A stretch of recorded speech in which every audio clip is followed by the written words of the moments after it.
नमस्कार.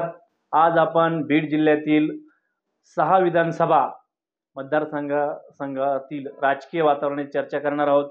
आता विधानसभेचं वातावरण तापलेलं आहे. राजकीय वातावरण वेगवेगळ्या मतदारसंघामध्ये वेगवेगळे उमेदवार तिकिटासाठी धावपळ चालू आहे. आपण जाणून घेणार आहोत. सर्वप्रथम माजलगाव मतदारसंघामध्ये जी विधानसभेची निवडणूक आहे ती कशा प्रकारे असणार आहे, कुणाचं पारडं जड असणार आहे आणि कुणाचं पारडं कमी असणार आहे, या विषयावर आपण चर्चा करणार आहोत. या माजलगाव मतदारसंघामध्ये आपण जर विचार केला तर हा राष्ट्रवादी काँग्रेसचा बालेकिल्ला राहिलेला आहे आणि या मतदारसंघावर प्रकाशदादा सोळुंके यांचं वर्चस्व राहिलेलं आहे. आणि आज काय परिस्थिती आहे आणि कशा प्रकारची ही निवडणूक होणार आहे हे आपण आज पाहणार आहोत. आज आपण जर विचार केला तर राष्ट्रवादी पक्षाचे 2 गट झालेले आहेत. एक गट अजित पवार साहेबांचा गट आहे, तर दुसरा शरदचंद्रजी पवार साहेबांचा गट आहे आणि यांच्यामध्येच या मतदारसंघामध्ये लढत होणार आहेत. मग कोण कोण उमेदवार या पक्षाचे असणार आहेत हे आपण जाणून घेऊया.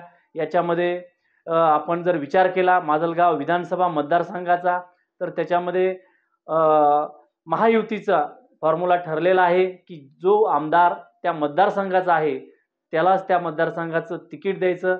परंतु माजलगाव मतदारसंघाचे आमदार प्रकाशदादा सोळुंके आहेत. त्यांनी मागं एका गावामध्ये बैठकीमध्ये बोलताना सांगितलं की मी यावेळेस उमेदवार नसणार आहे आणि त्यांचे जे पुतणे आहेत जयसिंग भैया सोळुंके यांना त्यांनी उमेदवार घोषित केलेला आहे आणि त्यांचे दौरे चालू आहेत.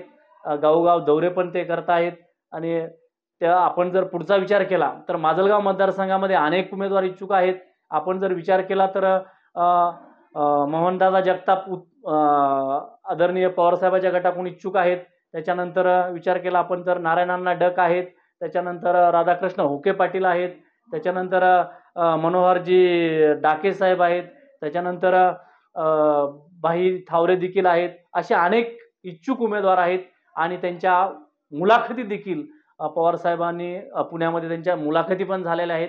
आपण आता नेमका उमेदवार कोण असणार आहे, पवारसाहेब कोणता डाव टाकणार, कोणता उमेदवार देणार आणि कशा प्रकारे या इलेक्शनमध्ये रंगत आणणार ही गोष्ट आपल्याला आता जाणून घ्यायची आहे. आता जवळपास उमेदवारीच्या संभाव्य याद्या जवळपास फायनल झाल्यासारख्या आहेत. तर आपण आजचाच रिपोर्टिंगमध्ये असंच कळत आहे की माजलगाव मतदारसंघामध्ये मोहनदादा जगताप किंवा रमेशराव अडसकर साहेब या दोघांच्या नावाची चर्चा आहे. नेमकं कोण येणार आणि साहेबांना कोण उमेदवार दिल्यानंतर फायद्याचं ठरणार याचा विचार देखील पवार साहेब करतील. आणि आपण एक जर विचार केला तर त्यांनी आदरणीय अडसकर साहेबाला जर उमेदवारी दिली तर त्याचा पवारसाहेब गटाला केज मतदारसंघ असेल, परळी मतदारसंघ असेल, याच्यामध्ये देखील त्यांचा फायदा होईल अशी चर्चा लोक करत आहेत. तर याच्यामध्ये जर दुसरा मुद्दा आपण पाहिला, बीड जिल्ह्यामध्ये आपण बऱ्याच दिवसापासून पाहत आहोत आदरणीय मनोजदादा जरांगे पाटील यांचा जी आरक्षणाचा लढा आहे तो चालू आहे. कुठेही तो प्रश्न आणखी मिटलेला नाही आहे. त्याच्यामुळे कुणाचं पारडं जड आणि कुणाचं पारडं हलकं हे आपल्याला आत्ता सांगता येणार नाही. कारण त्यांचा निर्णय उद्याच्या 20 तारखेला नेमकं त्यांनी काय करणार आहेत, ते कुणाला सपोर्ट करणार आहेत की स्वतःचे उमेदवार उभे करणार आहेत, नेमकी काय भूमिका आहे, सगळ्या महाराष्ट्राचं लक्ष त्यांच्याकडे लागलेलं आहे.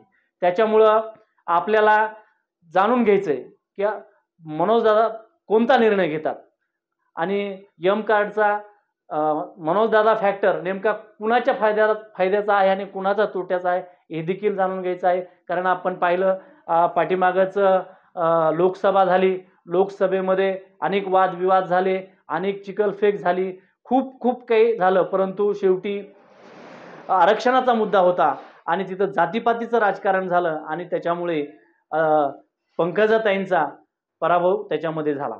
आणि तीच पार्श्वभूमी आता देखील आहे, आणखी देखील तेच वातावरण आहे. परंतु आदरणीय जरांगे पाटील काय निर्णय घेतात त्याच्याकडे सर्वांचं लक्ष आहे. आता आपण जर एक दुसरा मुद्दा घेतला तर केज मतदारसंघामध्ये अनेक इच्छुक उमेदवार आहेत. परंतु शरदचंद्रजी पवार साहेबांचा गटाचे पृथ्वीराज साठे हे देखील संभाव्य यादीमध्ये त्यांचं नाव आहे. आपण जर आष्टीकडे गेलो तर आष्टी मतदारसंघामध्ये प्रत्येक जाती धर्माचे म्हणजे असे मतदार आष्टी मतदारसंघामध्ये आहेत. त्या ठिकाणी देखील शरद पवार गटाचे भीमरावजी धोंडे यांचं देखील लोक संभाव्य यादीमध्ये नाव आहे असं म्हणतात. म्हणजे ही निवडणूक चुरशीची होणार आहे. कुणाचंही पारडं जड आहे की हलका आहे म्हणजे आता सांगता येत नाहीये. त्याच्यासाठी आपल्याला उमेदवार डिक्लेअर झाल्यानंतर आणि जो एम कार्ड आहे नेमका तो कुणाच्या मागे जातो आणि कुणाला म्हणजे त्याचा फायदा होतो याच्याकडे सर्वांचं लक्ष आहे. त्यासाठी माजलगाव मतदारसंघाचा जर विचार केला तर त्या माजलगाव मतदारसंघामध्ये जर विचार केला आपण तर सध्या तरी संभाव्य यादीमध्ये जयसिंग सोळंकेंचं नाव आहे. त्याच्यानंतर महादेव तात्या निर्मळ देखील या मतदारसंघातून निवडणूक लढवण्यासाठी तयार आहेत. त्यांच्या गावभेटी आहेत, गावगाव ते दौरे करत आहेत. बाबरी मुंडे देखील त्यांच्या माजलगाव मतदारसंघामध्ये त्यांचे देखील दौरे चालू आहेत आणि नारायणांना डक आहेत ते देखील त्यांचे गावोगावी दौरे चालू आहेत. म्हणजे इच्छुक उमेदवार भरपूर आहेत, परंतु कुणाच्या गळ्यामध्ये तिकिटाची माळ पडणार हे मात्र आता याच्याकडे सर्व माजलगाव मतदारसंघातील लोकांचं लक्ष आहे. आणि आपण दुसरा मुद्दा पाहायचा झाला म्हणलं तर सगळ्यात लक्ष लागून राहिलेला परळी मतदारसंघ. परळी मतदारसंघामध्ये देखील मुलाखतीसाठी अनेक उमेदवार पवार साहेबाकडे गेले. त्याच्यामध्ये राजेभाऊ फड साहेब आहेत, त्याच्यानंतर राजेसाहेब देशमुख आहेत, असे अनेक उमेदवार आहेत. परंतु पवार साहेब काय नेमकं परळी मतदारसंघामध्ये निर्णय घेतात याकडे पण जनतेचं लक्ष आहे. आणि या सर्व बीड जिल्ह्यामध्ये असेल किंवा मराठवाडा असेल या सर्वांचं समीकरण बदलणारा फॅक्टर म्हणजे मनोजदादा जरांगे पाटील यांचा निर्णय नेमका काय होतो याकडे आपलं सर्वांचं लक्ष असेल. आपण ही चर्चा ऐकली त्याबद्दल मी सर्वांचं मनापासून धन्यवाद मानतो. जय हिंद.